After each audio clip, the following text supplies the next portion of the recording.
Udialalasem Iprotebe, Jupi, Herna, on dit qu'il est plus rapide de rejoindre un astronaute à bord de la Station spatiale internationale que d'évacuer une personne de l'Antarctique en plein hiver lors d'une situation d'urgence.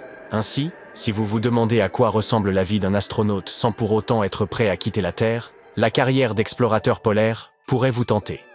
Les conditions désertiques qui règnent au pôle Sud sont comparables à celles de Mars.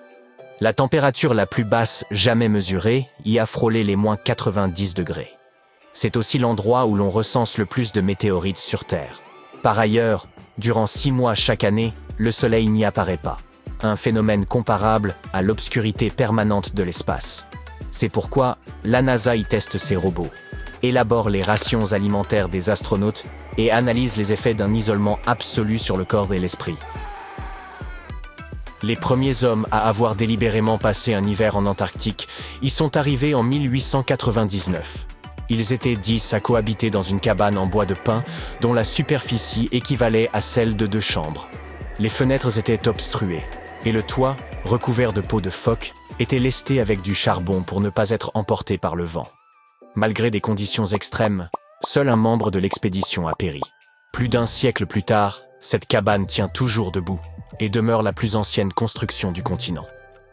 Aujourd'hui, l'Antarctique abrite plus de 40 stations de recherche actives toute l'année, ainsi qu'une soixantaine d'autres utilisées uniquement durant l'été. Lors de cette période, jusqu'à 5000 scientifiques y séjournent pour mener leurs travaux. Les infrastructures sont bien plus confortables qu'autrefois. Plus besoin de recouvrir les toits de peau de phoque. À l'intérieur, la température conserve un agréable 20 degrés, même lorsque le thermomètre affiche moins 50 à l'extérieur.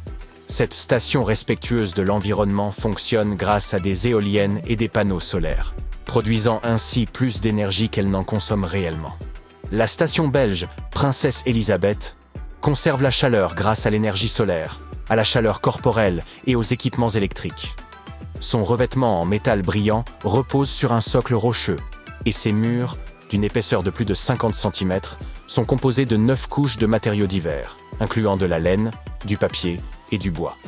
La station brésilienne Comandante Ferraz est organisée sur 3 niveaux, à l'image d'un hôtel à thème. La section supérieure, haute de 9 mètres, comprend les chambres, les réfectoires et diverses installations garantissant un cadre de vie confortable. La partie centrale, qui s'élève à près de 6 mètres, est dédiée aux expériences scientifiques et aux opérations de maintenance. Le niveau inférieur, d'environ 2 mètres de haut, sert de zone de stockage et de garage pour les véhicules. On y trouve aussi des bibliothèques, des salles de visioconférence et des salons. La hauteur de la station peut être ajustée en fonction des variations de température et de la fonte des glaces, assurant ainsi sécurité et confort aux résidents. Cette conception permet également de limiter son impact sur la faune locale. La station britannique LA6, quant à elle, se distingue par son apparence évoquant un robot de Star Wars. Composée de 8 modules indépendants, elle repose sur de hauts pylônes qui facilitent l'évacuation de la neige par le vent, évitant ainsi qu'elle ne s'accumule au sol. Sa base, conçue comme un ensemble de traîneaux, permet son déplacement lorsque nécessaire.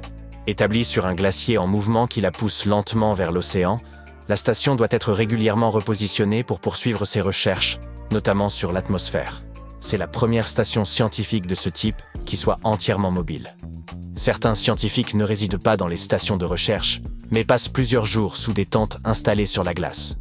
Près de la moitié du temps, ils se retrouvent bloqués à l'intérieur, le vent projetant d'épaisses couches de neige qui obstruent la sortie. Selon eux, l'expérience a quelque chose d'extraterrestre. Une question plus terre-à-terre concerne l'usage des toilettes lorsqu'ils explorent l'Antarctique loin des stations de recherche. À moins d'en apporter ou d'en aménager sur place, il n'existe pas de véritables installations. Certains utilisent une tente dédiée, tandis que d'autres érigent des murs de neige ou des igloos pour préserver leur intimité. Tous ces déchets doivent être ramenés avec eux lorsqu'ils regagnent la station. Il est interdit d'abandonner des déchets sur place, conformément au traité sur l'Antarctique, qui encadre les activités humaines dans cette région. Laisser des détritus nuirait à ce fragile écosystème. Ainsi, à la fin de la saison, les déchets sont expédiés vers leur pays d'origine dans des conteneurs spéciaux, afin qu'aucune trace ne subsiste en Antarctique. Les stations disposent de diverses méthodes pour s'approvisionner en eau douce. Autrefois, il fallait pelleter la neige et la glace avant de les faire fondre dans de vastes réservoirs chauffés. Aujourd'hui, L'eau provient essentiellement de lacs temporaires formés par la fonte des glaces, puis stockés dans des bâtiments chauffés. Une station consomme en moyenne entre 10 et 14 000 litres d'eau par jour. Pour en limiter l'usage, les douches sont restreintes à 3 minutes. En période de pénurie, il arrive que les résidents ne puissent se doucher qu'1 jour sur 2, voire sur 3. Construire en Antarctique est une véritable gageure en raison des conditions extrêmes. La neige peut s'accumuler jusqu'à la hauteur d'un bâtiment d'un étage. Les vents atteignent 140 km/h avec des rafales encore plus violentes. Et les températures chutent à des niveaux extrêmes. Le transport n'est possible qu'environ 12 semaines par an, durant l'été. Ce qui étend considérablement la durée de construction des stations, parfois sur plusieurs années. Le stockage du matériel représente un autre défi, faute d'espace et face à un climat hostile. La plupart des matériaux restent dans leurs conteneurs d'expédition, tandis que ceux nécessitant de la chaleur sont placés dans des unités de stockage chauffées. Pour pallier ces contraintes, les architectes conçoivent des structures nécessitant moins de matériaux. La base polaire indienne Bharati en est un bon exemple. Elle est composée de 134 conteneurs maritimes. Ces derniers ont d'abord servi au transport du matériel avant d'être intégrés à la construction et recouverts d'une coque isolante pour garantir une bonne conservation de la chaleur.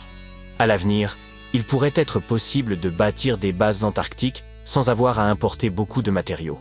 En 2009, David Garcia, de l'entreprise danoise MAP Architect, a imaginé un concept novateur, la station vivante Iceberg. Ce projet prévoit la construction d'une base creusée directement dans la neige compactée ou les icebergs détachés de la banquise, pouvant accueillir une centaine de personnes. Un groupe de scientifiques de diverses nationalités a passé 26 semaines ensemble dans la station de recherche Rottera. Parmi eux, on comptait une paire d'Américains, un mécanicien islandais, quelques Allemands, des Écossais et un Gallois. Ils avaient rarement l'occasion de contacter leurs proches, car les appels via téléphone satellite étaient trop onéreux. Avec pour seule compagnie les membres de l'équipe et peu de distractions, ils passèrent leur temps à discuter, que ce soit en travaillant, pendant les pauses ou en jouant au billard. Leurs conversations abordaient divers sujets, mais portaient principalement sur la météo et les icebergs. L'anglais était leur langue commune. Au fil du temps, leurs accents ont évolué sans qu'ils ne s'en rendent compte immédiatement. Ils participaient à une expérience consistant à enregistrer régulièrement leur voix en prononçant les mêmes 29 mots de base, comme « food » et « coffee ». Lorsque ces enregistrements ont été envoyés à une équipe en Allemagne, il est apparu que certains mots étaient articulés différemment. Un nouvel accent était en train de naître. L'un des changements observés concernait la prononciation du O long dans des mots tels que « flow » et « disco », qui se forment habituellement à l'arrière de la gorge, mais s'étaient déplacés vers l'avant de la bouche. 6 mois peuvent sembler peu pour un changement linguistique, mais lorsque des individus vivent isolés du reste du monde, de telles évolutions peuvent survenir rapidement. En se parlant constamment, ils mémorisaient les intonations des autres et les reproduisaient inconsciemment. Ce phénomène pourrait expliquer pourquoi l'anglais américain et l'anglais britannique ont fini par diverger. Les passagers du Mayflower ont connu une situation similaire. Leur isolement lors de la traversée vers l'Amérique du Nord a contribué à façonner une nouvelle manière de parler. Si vous souhaitez adopter le jargon des hivernants en Antarctique, voici quelques expressions à connaître. FODPLOD signifie ramasser les détritus. FOD étant l'acronyme de Foreign Object Debris, ou reste d'objets étrangers. Une journée ensoleillée avec un ciel dégagé est qualifiée de Dingle Day. Une pause thé ou café se dit smoko. Le verbe gonk signifie dormir. Et notre expression préférée reste fox hat, qui désigne une soirée cinéma dans la station.